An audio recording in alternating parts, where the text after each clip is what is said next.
Howdy, folks. Welcome back to my YouTube channel. I am your host, The Mighty Bjorn, and today for you, I'm going to be discussing some Dungeons Dragons stuff. And this is something I've been seeing around, and I just thought I would throw my 2 cents into it. And basically, what it's going to be is what version of Dungeons Dragons is the best version.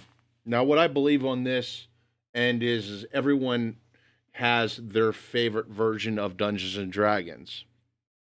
Okay, and realistically, it's going to be what edition they probably most heavily played, or what was the edition that got them started. I'm a little bit more different on that one, and I'll get into that here in a bit.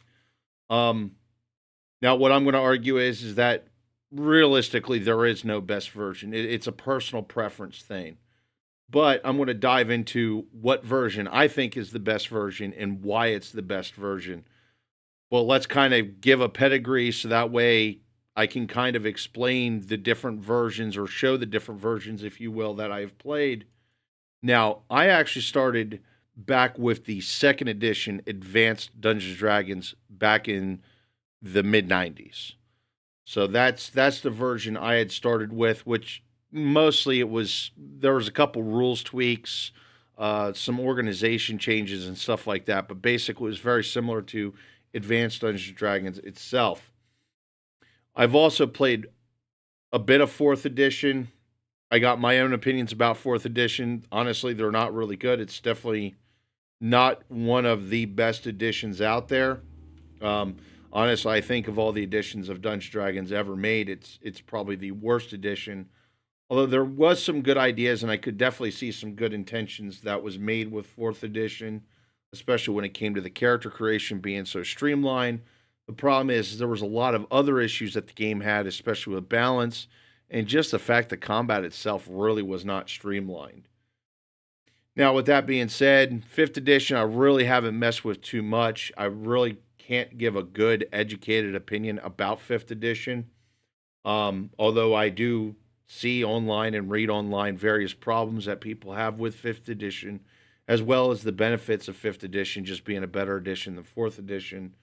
Um, which honestly, that's like being called the nicest guy in prison. It really doesn't mean much. Now, I've done some research into fifth edition, and basically, the reason I've done research into fifth edition is because of Baldur's Gate 3.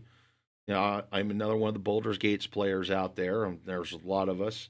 And it's actually made me look into fifth edition to kind of, if you will, pseudo kind of get an idea of the mechanics of the game, if you will. And it actually does help a little bit. But with that being said, I really think that 3.5 edition is the best edition of Dungeons and Dragons. That's my personal opinion. So just the disclaimer that it's a personal opinion. It's there's really nothing factual about it. Um, and I'll pretty much get into why. And this is not, as I said, not my first edition. This is definitely over the years my most heavily played edition, and there's kind of reasons why. And let's start with um, the game itself is still complex but easy to learn, which is it's more complex than fifth, and it's more complex than fourth. Way more complex than fourth, actually. But it's still really easy to learn, especially if you're coming from advanced into third edition. Now, honestly, 3.0, third edition itself, I really wasn't extremely fond of. But 3.5, the changes they made, the cleanups they did, some reorganization they did, just made 3.5 the better addition between those two. And yeah, the books, with that being said, the books were well written. They were better written than they were for third edition. In some regards, they weren't as well written as they were for advanced, but in many regards, they were better written than advanced. They were better organized, things of that nature. And that being said, there is also a ton of books. I'm not 100% sure about the book list for fifth edition, but I believe actually when you combine third and 3.5 together, which you can do, um, the list of books is just very extensive, and I think it's actually the largest list of books for any of the editions, which really leads into a lot of creativity and a lot of options that you can play with. Although, of course, that also leads into more complexity. But there's people that are going to be more after complexity than anything else, especially if they want to build a more realistic feeling world. Next thing besides a book, so I want to talk about is it's definitely got the best Oriental Adventures guide. I know right now there are some snowflakes out there that are really triggered by what I just said because, oh God, I said Oriental Adventures. But Oriental Adventures, in my opinion, is just a really, really fun source book, and it was really well done for. It was technically a 3.0, but it worked for 3.5 as well with just some minor changes.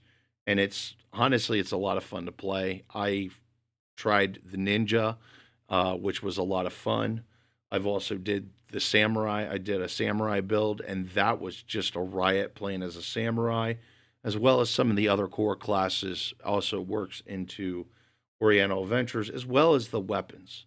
And I just feel overall to try and bring basically the Chinese, the Japanese, the Mongol kind of mythos into Dungeons and Dragons. I believe it's actually the best entry of all the Oriental Adventure guides out there. Next thing I want to talk about is it's got the best value for the dollar, or at least it did at the time. Not so much anymore, and I'll get into that here in a little bit. But basically, the books really were not that expensive. I think actually like the Dungeons and Dragons 3.5 Player's Handbook. I want to say I scarfed it up for like 22 or 23 bucks. Now, the MSRP was like 30 at the time. Plus, you could also pick up some of the third edition books at the time when I started collecting books for 3.5, and a lot of those would just be dirt cheap. And I actually, when it comes to 3.0, a lot of those books you can still scarf on eBay for a really cheap price. Now, with that being said, because of how many years it's been out of print, and with the fact that it's actually still a really sought after, high demand edition, um, it's actually quite expensive now. With like, I see in prices of players' handbooks going for almost $50, 40, $50. Storm Wreck, which is one of the books I recently just got my hands on, they're averaging anywhere from 70 plus. I've seen them actually going for over $100. Another book too that I'm kind of after right now, but I currently don't have the funds for, is the Ravenloft book. I think it's Expedition to Castle Strahd or something like that, and it's a $40 book, and when it was in print, it was only like a $25 book. So they've actually gained value over the years. So I guess still got a pretty good value for the dollar on that end, on collector's value, um but when it came to the value of the time when the books were available, they were really well made books. I use my books quite a bit, and they're still hold up to abuse really well. And with how well written they were and everything else, they just had a really good value for the dollar. Especially when you look into fourth and fifth edition, the value for the dollar is just not comparable. And the other thing too is with how much material there was to work with 3.5 edition, is it really led to a whole lot of creativity. It led to, even though there was a lot of rules that were written out, a lot of rules would be kind of nudged as, go ahead, make your own house rule, whatever you're comfortable with. I mean, you with all the material that you had to work with, you could really just go nuts, especially if you want to create your own campaign setting. And that's actually one of my favorite things about the Dungeons and Dragons 3.5 edition. And because of how well the rules were written and how well the books were written, it really made it easy. And there really wasn't a need for a lot of guesswork. Of course, once again, you could always come up with a house rule and be creative and, shape the game the way you want it to be, which, that's a very big bonus in my book. And I don't know if it's the modern generation playing fifth edition, but I don't see that kind of creativity coming from the fifth generation crowd, um, or the fifth edition crowd, if you will. That could just be a thing. I don't know. There's also a wide variety of creatures. There was multiple monster manuals. I think that actually there was a total of 5 monster manuals. There was a Monster Cambium, Monsters of Faerun, which is a really good one to use as a supplement for your Monster Manual 1, as well as there's a Fiend Folio. Um, I can't even remember all the books that had creatures in it. There were so many books with creatures. So you had a wide variety of creatures of various challenge levels, challenge ratings, and with various special rules. And every monster felt different and unique for the most part. Everything from the in mass stock troops like you get with like goblins and orcs to the much more powerful psionic type characters or creatures, such as the mind flayers, and you get the more powerful dragons. Of course, you got the big daddy of them all, the Tarrasque.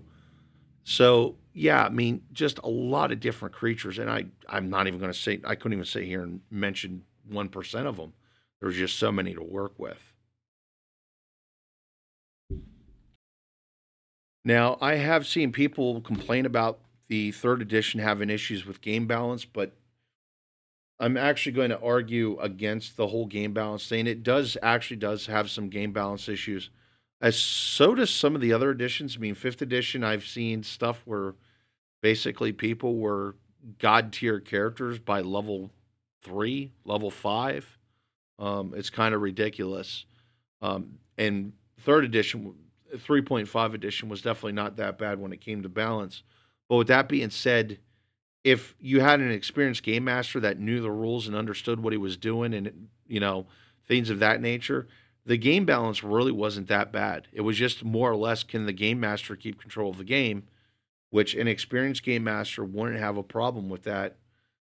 Me personally, I was an experienced game master by that point, by the point of 3.5 that I got into 3.5. And yeah, I mean, at first I did see some early balance issues, but as I gained experience playing the game, game mastering the game, etc., I definitely was able to overcome the balance issues that the game did have.